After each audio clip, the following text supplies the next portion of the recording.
7분만 들으세요. Just 7.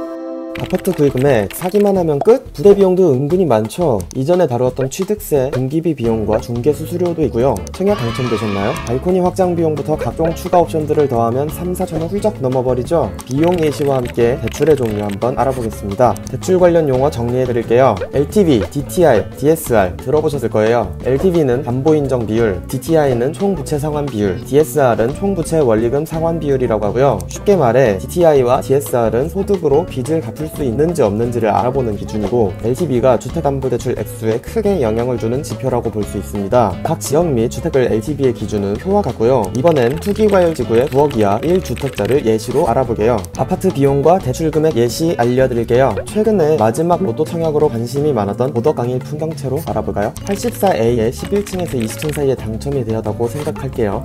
부럽네요. 대집이 4억 4,800여만원에 건축비 4억 3,400여만원을 더한 8억 8,190만원이 분양가고요. 여기서 발코니 확장 비용이 997만원이고 각 방의 시스템 에어컨 700만원이죠. 여기까지만 추가해보겠습니다. 이 옵션들은 입주자 모집 공고문에도 나와있고 계약하러 가실 때에도 설명을 해줄 거예요. 총 8억 9,886만 9천원이 되었고요. 입주자 모집 공고문에 따르면 각 옵션의 금액 납입 날짜는 계약 시와 22년 2월 10일 그리고 입주 지정일이 되네요. 계약은 1억 7,060만원까지는 미리 준비해두셔야 되고요. 중도금의 40%까지는 중도금 대출이 가능하고요. 중도금 대출의 경우 시공사가 연결해준 은행에서 집단대출로 좀 더 저렴한 이율로 쉽게 대출이 가능해요. 4회분에 해당하니 3억 5,276만 원이 되겠고요. 2차의 중도금 납입금액 중 1, 2차 또는 5, 6차를 잔압하시고 나머지 4회는 대출금액으로 해결해주시면 됩니다. 만약 현금이 부족하셔서 납입을 못하셨다면 중도금 연체가 되어 연체 이자가 발생하게 되고요. 이 연체 이자까지 납부를 하셔야 입주가 가능해요. 주택담보대출은 LTV 기준 분양가의 40%인 3억 5,276만원까지는 대출이 나온다고 볼 수 있습니다.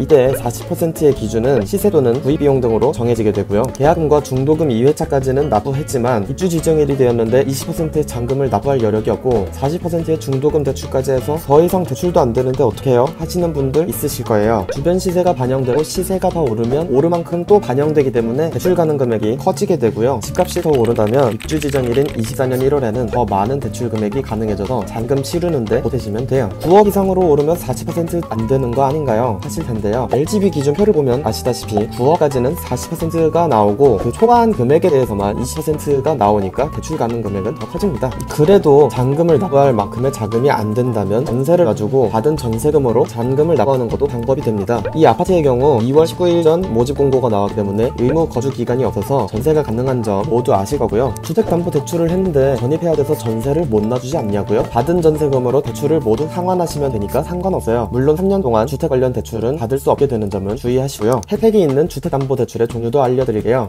한국주택금융공사에서 제공하는 소득기준과 주택가격에 따라 보금자리론, 디딤돌 대출, 적격대출이 있고요. 보금자리론은 연소득 7천만원 이하나 8,500만원 이하의 신혼부부, 1억 미만의 다자녀 가구가 6억 이하의 주택을 구입할 때만 받으실 수 있고요. 이때 1주택자까지 허용이 되지만 기존 주택은 1, 2년 이내에 처분하셔야 됩니다. 디딤돌 대출이란 연소득 9천만원 이하거나 생애 최초 신혼부부, 2자녀 이상 가구가 소득 7천만원 이하여야 되고 5억 미만의 주택을 구입하실 때 신청하실 수 있습니다. 각 대출한도는 3억원, 2억원이고요. 연소득과 주택가격이 해당하지 않으신다면 적격대출을 이용하시면 되고 대출한도는 5억원까지입니다. 이 대출 상품들은 자격이 까다롭지만 이율이 1%대이니 한번 확인해 보시고요. 이것 말고도 각 은행별로 주택담보대출이 있으니 자주 사용하시는 카드나 계좌로 최대 우대금리를 받을 수 있는 은행을 찾아서 확인해 보세요. 대출이자를 줄이는 법에 대해서도 간단히 알려드릴게요. 변동금리는 보통 고정금리보다 0.5%에서 1%가량 낮은 편이지만 금리가 오른다면 부담이 되겠죠. 고정금리는 처음에는 이자가 많다고 생각할 수 있지만 금리가 올라도 부담이 없을 테고요. 앞서 말했듯이 각종 카드 실적이나 자동이체, 급여이체 등 금리 혜택 조건을 확인해 보시고요. 승진, 연봉 인상과 같은 신용 상태가 나아질 때 은행에 금리 인하 요구권 신청해서 금리를 낮출 수도 있습니다. 남아있는 대출 금액, 자금에 따라서 더 유리한 대출 상품으로 바꾸는 방법도 있고요. 준비한 내용은 여기까지고요. 지금까지 지편전TV의 Just